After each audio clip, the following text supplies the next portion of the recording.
Hello, welcome to the Church Brand Guide podcast. My name is Michael Persad. Today we are going to be talking with Dain Jepson. He's the executive pastor of Montgomery Community Church in Cincinnati.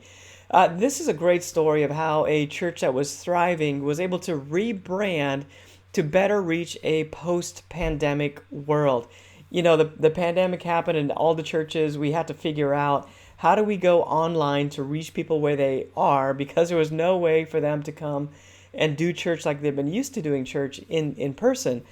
So a lot of adjustments were made. Many churches did this transition really well. Montgomery was one of those churches. Some churches did not do this well, and they're struggling, and other churches even closed the doors. But Montgomery's a great story of this is what a good success story looks like.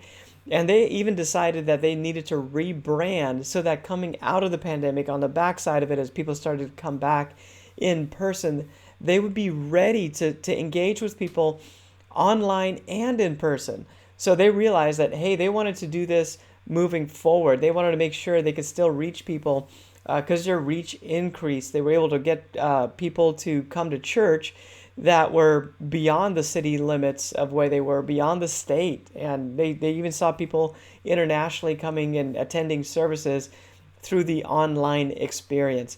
So it was a great process. Dain's the executive pastor. He's the one that led the charge and pulled the team together. And we just have a great conversation about what that process looked like and some of the results that they're seeing early on as they've unveiled the new branding to the church.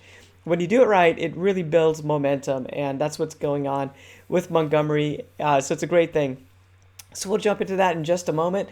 Hey, if you need help rebranding your church, you want to go through this process with me, or you just have questions about what is the process, what's the cost, how long does it take, those type of things, go to churchbrandguide.com and schedule a time with me. We'll get on a phone call. We'll get to meet each other. If we figure out that this is a good fit where I can work with you to help you go through this process, I would love to do that with you and your team. If not, at the very least, you can just ask some questions, get some answers, and I'd love to take a look at whatever, if you're like, hey, can you take a look at our logo? Can you take a look at our website? Anything like that. I just love the local church. I want to help you. So at the very least, you'll just get some great feedback on where you are. So go to churchbrandguide.com, schedule a time, let's get on a phone call, and let's just see what happens from there. All right, let's hop into our episode today, again with Dain, and let's have him help us walk through the process of rebranding the church, getting ready for ministry online and offline after the kind of the craziness of the pandemic has ended. All right. Hey, everyone. Welcome to the Church Brand Guide podcast. Today, I'm hanging out with Dain Jepson. He's the executive pastor at Montgomery Community Church. Hi, Dain. Thanks for coming on today. Oh, Michael, it's good to be with you. This has been a great journey. It has. We've gotten to know each other over the last, probably really well over the last, probably 6 months, but we've actually met, but maybe a couple of years ago. We did. It was good. So, Dain, why don't you take a moment just to introduce yourself and what you do at the church? Sure. Oh, great. As you mentioned, I'm the executive pastor at MCC. It's just been fantastic to be here. And part of my core areas that I really focus on is really to guide our strategy to meet our vision. And that's an exciting process because I get to work with a lot of different people, a lot of skill sets and talents and stuff. And the other one is I get to build into staff. And because our staff is so key and important in our process to really reach our community and empower our vision. Yeah, what's your background? So you're here at Montgomery right now, Community Church up in Ohio, the Cincinnati area. But what's your background in ministry? Yeah, so I'm wearing a jacket today. It's like 36 degrees out right now, but it's good. So a little bit of my background, I actually started out as a school teacher in the public school sector, which was a lot of fun. Worked with a lot of kids in junior high, as a matter of fact. But I moved from that area into being a school principal. But that brought me into really faith-based organizations. I always felt like living out your faith wherever you are is really important. But moving into the private school sector, Christian school was really good. From there, I actually stepped over into international orphan care, spent some time in the mission field, and really dove into cultures around the world, did a lot of travel, and was able to connect with people all around the world and on a faith base. And it was really just an awesome experience and stuff. I stepped into church development, organizational development at that point, and then now an executive pastor. Wow, that's yeah. So we got to know each other a little bit. I thought it was your approach, just interacting with you, was just a wonderful thing for me personally. I love the way you kind of lead people through. We went through this branding process and it took a long time, but I love the way that you led people through that and just heard everybody's voice. We had young people and older people and people that were new to the church and people that have been there for a long time, and you just got this group of people to interact so well. It was great to see. It was fun. And thank you for your work on it too, because I know that we went deep. It was good. We did. In fact, just a quick side note. I remember we started a couple of years ago into the process, and I think you were the one that just said, hey, actually, we need a timeout. You're asking questions where we haven't really thought about some of these things. Yeah, it was a growing process. And then we came into COVID and it was just like, boy, the time's now. We really need to step into this and we have a little clearer picture of where we need to go. Yeah. That's true. So tell us about Montgomery. Tell us about MCC. Where are you guys headed? Oh, good. This is great. We've had a vision for a while. Our vision is to be a diverse community, seeing future generations transformed by the gospel. And it's just a powerful vision. We want to be so Christ-focused with people. But here's the great part. When you think about Ephesians, you think about different parts of the New Testament, there was a lot of focus on how the kingdom, people saw the love of Christ through people, and it was through diversity. And something very important in that diversity is unity, coming together as a diverse body. You already mentioned it. Our team was very diverse and they came together, but we just wanted to bring unity because that's where people see our love. So we're really looking at how do we look at future generations, the good news of Jesus Christ, bringing that diversity together and just walk as one in unity. So one of our goals is to help people really live for more. And when you first hear it, it's like live for more what? Bigger houses, better jobs, stuff like that. No, that's not it. Living for more really is around experiencing God's love, walking in community and growing in community, and then finding your purpose in a relationship with God, and then your purpose to go out and serve in the kingdom, because he has work for us to do that. It's just going to bless us and bless the kingdom. So we're about doing that, but it's on focusing on Jesus and his love that he has for us and through us. Yeah. And we, so as a church, you guys were doing some absolutely amazing things. It was just a matter of like, how do we pull that all together to where now somebody from the outside can understand who we are. So we created some language and some other things through the process to just help people understand you quicker. Yeah, and that was great because the focus was, there's two parts to that focus and really balancing that. And you really helped us with that. One was to the person that may be opening up the door and saying, I'm interested. What is that? I want a greater touch point in there. What is faith and walking in faith? And the person that's been on the faith journey, but it just wants to continue growing and taking that next step to reach others and draw them in. So yeah, thank you for that. That was an exciting part, is finding that balance. And that was a challenge. So what was the thing that initiated the branding conversation and just starting that journey? Oh, that's good. So what initiated it was really from our lead pastor just before I came to MCC, was looking at this incredible heritage of MCC. And MCC has been around for a while, for close to 50 years, and had an incredible impact in our community. And as he was looking at it, he's going, wow, we can really reach people better. We can elevate our connectivity into our community through a new brand, relevant brand, and through a new website that really touches on sort of that next step journey process. So that's what really prompted it. And as we stepped in, we had to do, like you mentioned, some deep digging and some work internally to say, okay, are we ready for this journey?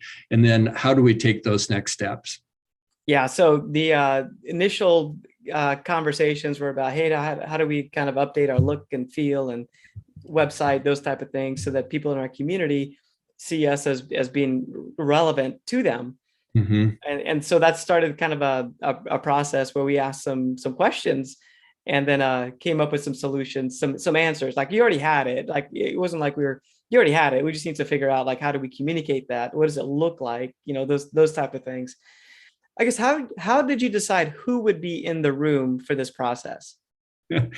Well, and I was thinking about that. It's really two parts to that question. First of all, our team, I'll get to that in a moment, but who are we going to work with was really important. So there was a smaller group of us that started out really researching marketing teams and marketing firms like yourself.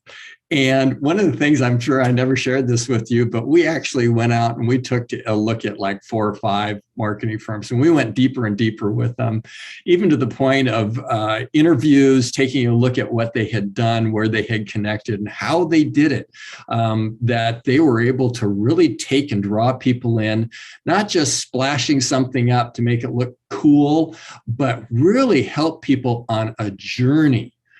So they were able to fox out those deeper parts of the culture, the touch points around Christ, and what was really going to make that journey so solid to help people come into faith. So that's what I appreciated. And Michael, as you know, we're working with you, and that's really where it came down to. It really, in the end, it was like, boy, we need to go with Michael. This is awesome, and felt the best fit there.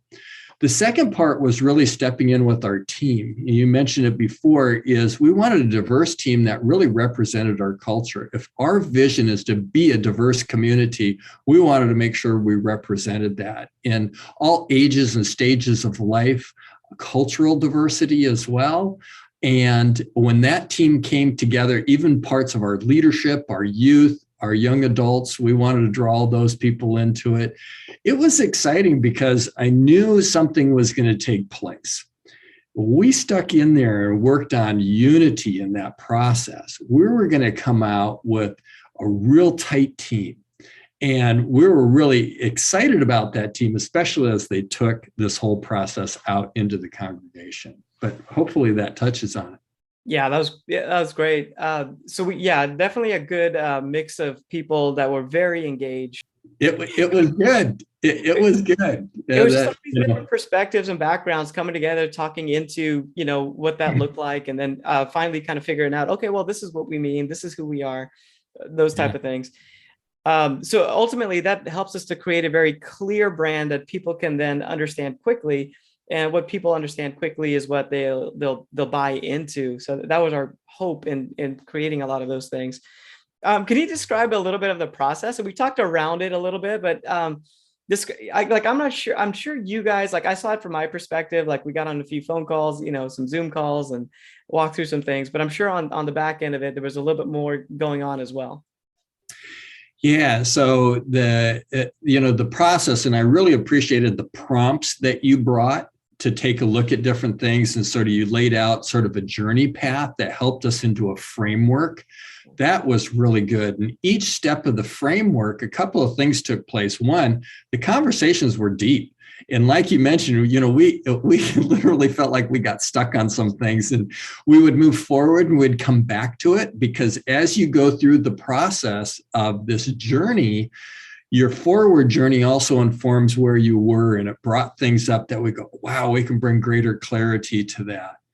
So it was really important to stick with the process that you had, and coming out of it was a lot of clarity. And, because our team was diverse, we're able to really be able to, in the end, speak into the process, those steps, experiencing God, working together in a small group, in community, discovering your purpose, and then serving, it became very clear that we could articulate that well. So it was really good. Yeah. So out of that, we created your new logo. So we had so much clarity. So as a designer, a person that's trying to design something, the more input I have, the more I know what kind of choices to make. So you guys gave so much good input of like, no, this is who we are. This is it. This is how we need to say it. I just felt like, oh man, I can't lose. Like I have so much to go on that, we're able to design something that really represented you. How did that, as you reveal that logo, how did that go? Like, how did people respond to it? It was great, but let me jump into that logo. One of the things that took place, I think that really helped us with reflecting back, is we had sub-team time between our meetings, our Zoom calls with the big team. And in that time, really wrestled down definitions of some words to make sure that we were all in concert on what those definitions mean so we could articulate them well. And that was really important. So when we came back, you just nailed the logo. I remember when you first revealed it, everyone in the team went, oh, wow, that's awesome. And it was very attractional. It was relevant. It was crisp and clean. It was motivating. It was easy for us to grab a hold of and actually share with people. And, our greater audience walked through that same process as we rolled it out to our staff and our board and the congregation. It's like, wow, this is good. This is crisp. This was right on target for where we needed to be and where we're going. Yeah, again, that's just the result, I think, of the whole process. Like you guys did such a good job of kind of working through all this that I felt like, oh, this is it. Like, I know exactly what to do. Yeah. So as a designer, like that's what you're looking for. Okay. You said this. Oh, okay. Well, then this could represent that really well. So for me, it just felt like, oh, this is just an easy process because you guys did so much work on the back end. Well, thank you. I remember when we started this whole process, you said, what's a win for you? And I said, when I hear the aha moment that comes when we do something and go, that's it. And we all land on it. That's what I was listening for. And that's what I was hearing along the process. Wow. So what was the biggest struggle with the rebrand? Like from your perspective? Oh my gosh. The biggest, your work on the website, your work on the logo and stuff, all exceptional. I would probably say the biggest struggle for us was more internal to us, is really keeping the perspective on the new person. And thank you for those prompts that helped us on, we're welcoming new people. So the front page of the website and our brand was really to touch that touch point to bring people in. So clearly defining terminology was another one of our ongoing just wrestling, making sure that we kept that goal in mind, developing next steps, making sure everyone had the next steps clear and sort of like, oh, you're here, here's your next step. How can I help you? How can I walk with you on that? And so all the pathways on the website really lead back to your next step, which is really we're just so enjoying it. And I can tell you side stories of, discover your purpose and how we're having, meetings with people and stuff and people are connecting. It's really good. It's exciting. The other one was, though we were very focused on the new person, reaching out to our community and drawing people in, we wanted to make sure we were touching the breadth of our audience.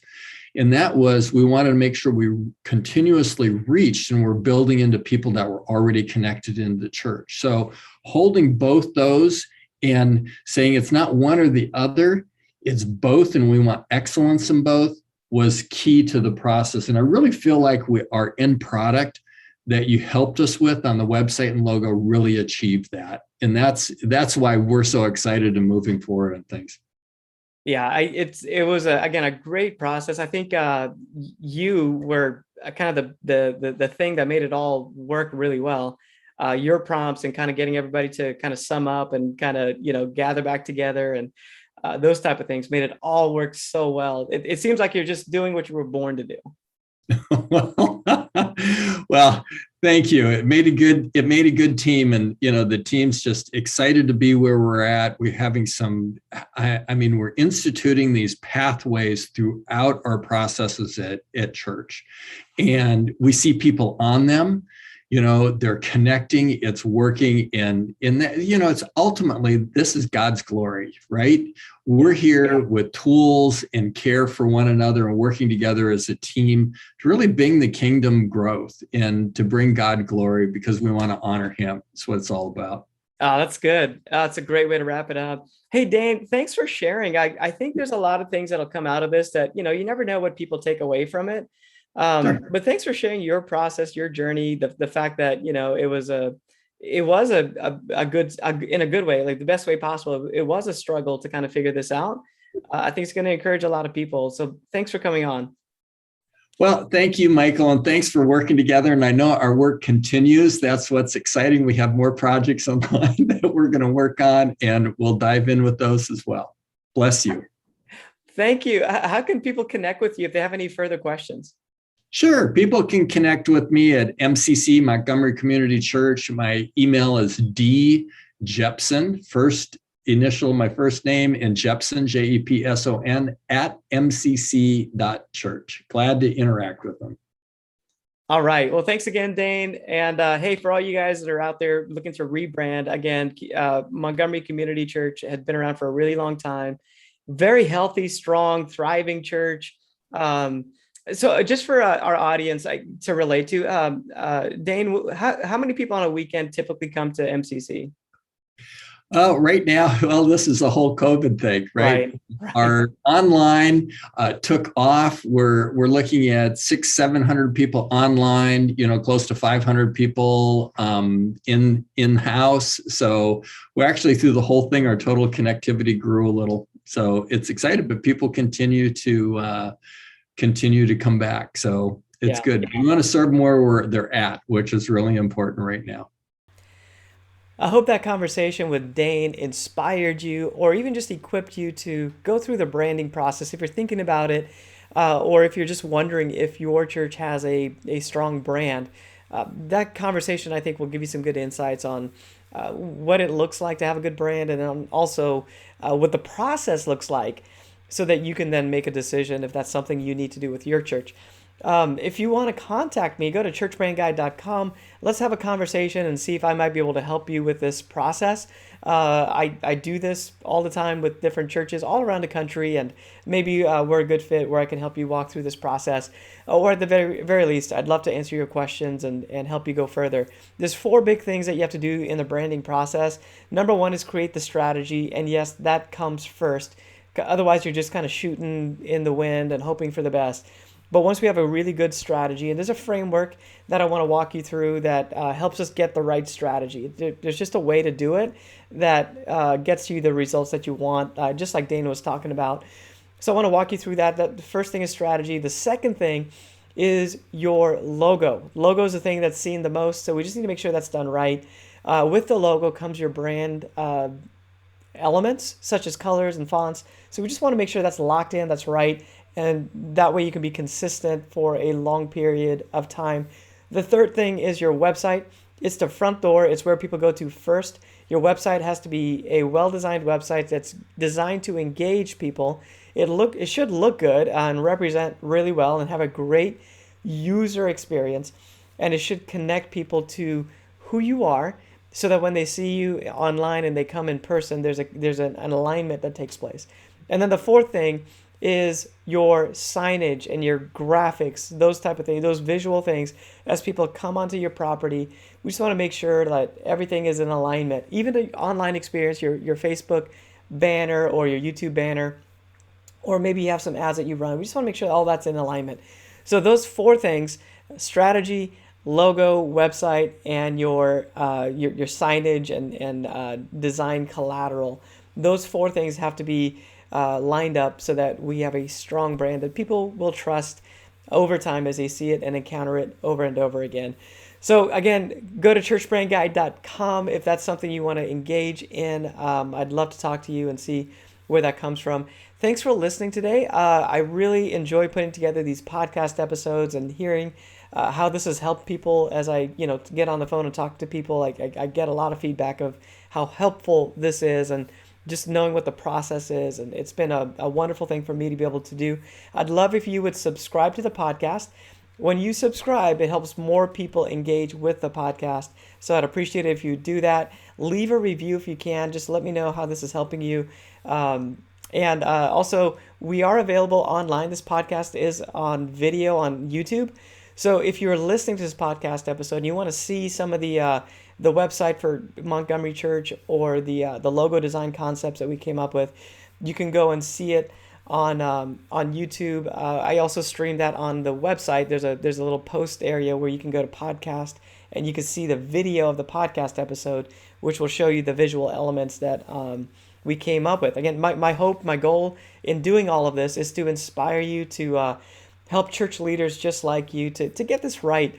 It kind of bothers me when I see a really bad brand, especially in the church world, because I know the impact that it makes, and I really want to help you get this right. So hopefully these resources help you out and help you to take next steps. There's also a free download on my website. If you haven't gotten it already, it just walks you through the branding process, gives you a checklist of what you need to make sure you have in place. It'll be very, very helpful if you're thinking about this. So go to churchbrandguide.com and just download it. It's for free. I'd love to help you out. Thanks again for joining us on this episode, and I'll see you next time.